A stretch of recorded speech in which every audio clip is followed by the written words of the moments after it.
Kolaborasi sudah tidak bisa dipisahkan dalam dunia kerja modern. Tapi sayangnya banyak sekali kolaborasi yang kebablasan. Alhasil bisa bikin kamu jadi burnout. Halo semuanya, nama saya Michael. Selamat datang di channel saya, Sikutu Buku.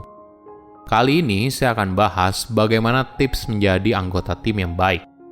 Ini merupakan rangkuman dari video TED Talk Rob Cross yang berjudul How to be a team player without burning out dan diolah dari berbagai sumber.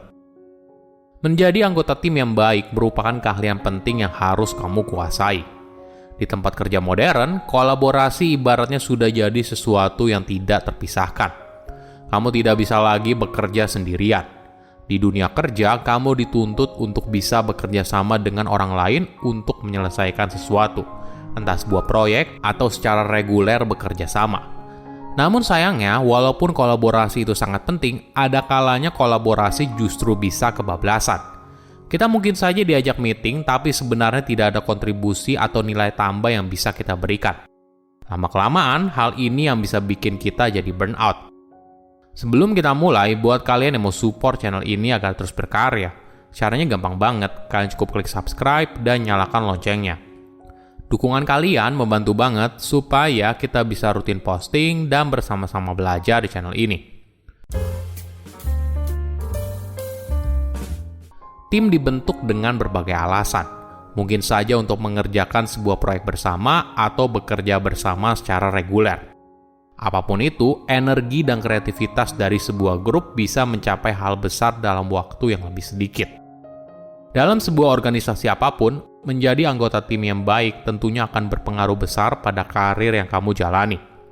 Jika kamu menciptakan impresi yang baik di depan atasan, kamu tidak pernah tahu kesempatan apa yang akan diberikan. Nah, apa kualitas untuk jadi anggota tim yang baik? Pertama, fleksibel. Kolaborasi itu bicara soal kompromi. Ketika berhadapan dengan tantangan yang sulit atau deadline yang ketat, maka masing-masing anggota tim harus bersedia bertemu di tengah. Mulai dialog tentang apa yang logis dan tidak, dan berusaha untuk mengakomodir masukan dari anggota tim yang lain. Kedua, mendengar secara mendalam. Kolaborasi itu bukan soal bertukar ide dan saling bicara, tapi yang lebih penting, masing-masing orang harus belajar mendengar. Ketika orang lain bicara, pastikan kamu harus terlihat mendengarkan dan memperhatikan. Ini adalah cara kamu menghargai orang lain dan pada akhirnya membangun kepercayaan di antara kalian. Ketiga, menyelesaikan masalah. Anggota tim yang baik bisa memediasi konflik yang muncul dalam kelompok.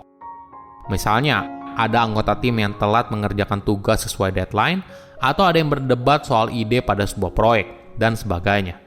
Kamu harus ingat kalau kalian semua bekerja untuk mengejar tujuan yang sama.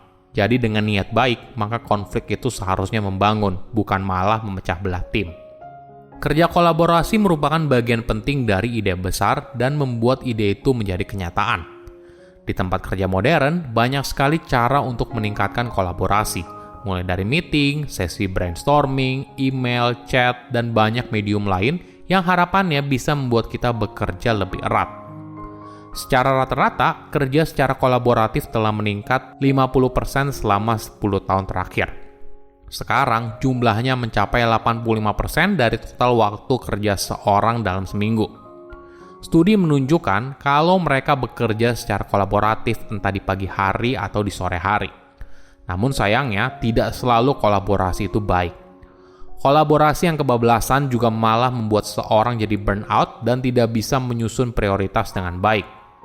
Ada banyak penyebabnya, namun lebih dari 50% masalah kolaborasi yang kebablasan dimulai dari sebuah kepercayaan kita soal diri kita sendiri, soal bagaimana menjadi rekan kerja yang baik dan seorang yang produktif.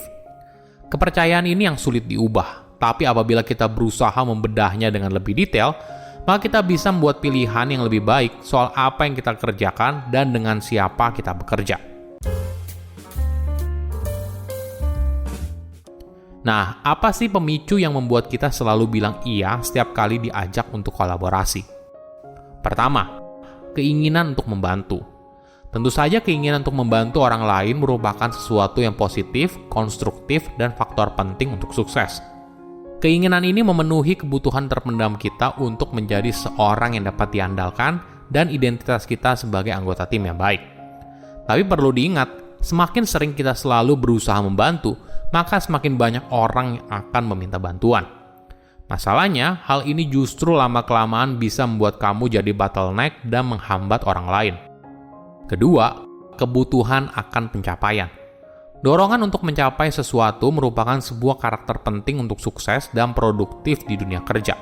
Dan tentu saja hal ini terasa begitu nikmat, karena setiap kemenangan kecil akan memberikan percikan kebahagiaan. Namun sayangnya, hal ini bisa buat kamu kecanduan. Alhasil, kamu lebih termotivasi untuk menyelesaikan banyak masalah kecil untuk orang lain dan menghindari masalah besar yang seringkali berkaitan dengan kesuksesanmu. Ketiga, rasa takut. Boleh dibilang di era sekarang, hidup kita seringkali dipenuhi oleh rasa takut. Rasa takut ketinggalan proyek yang menarik, peluang yang lebih baik, tempat kerja yang lebih baik, dan sebagainya. Kamu merasa perlu untuk menjadi bagian dari sesuatu. Cemas karena hal ini ibaratnya merupakan kesempatan terakhir. Selain itu, rasa takut kehilangan kendali juga sama buruknya.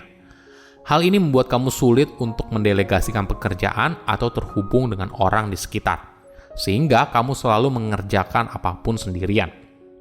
Kita juga mungkin merasa takut atas omongan orang lain. Kita takut dianggap buruk oleh orang lain. Alhasil, kamu jadi seringkali bilang iya dengan cepat dan mudah untuk memuaskan orang lain. Sayangnya, semua rasa takut ini justru membuat kamu memilih keputusan yang tidak produktif dan pada akhirnya membuat kamu jadi burnout.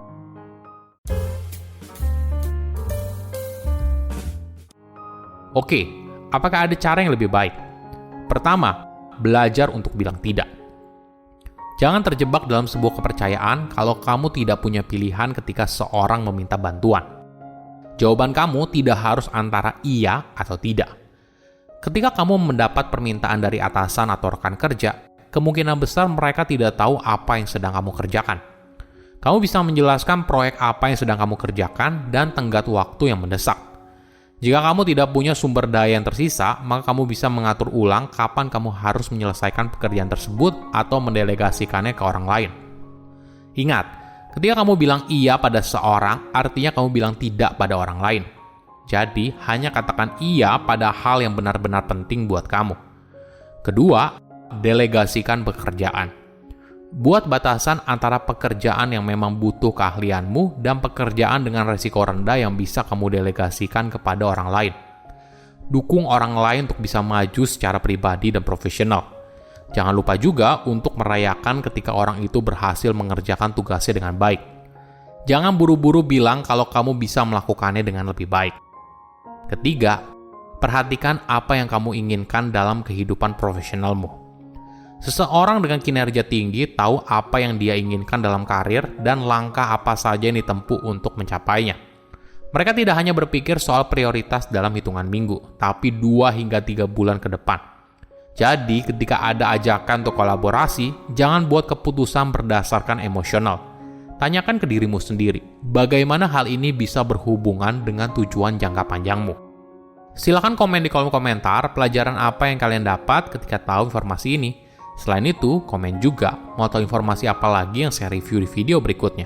Saya undur diri, jangan lupa subscribe channel YouTube Sikutu Buku. Bye-bye.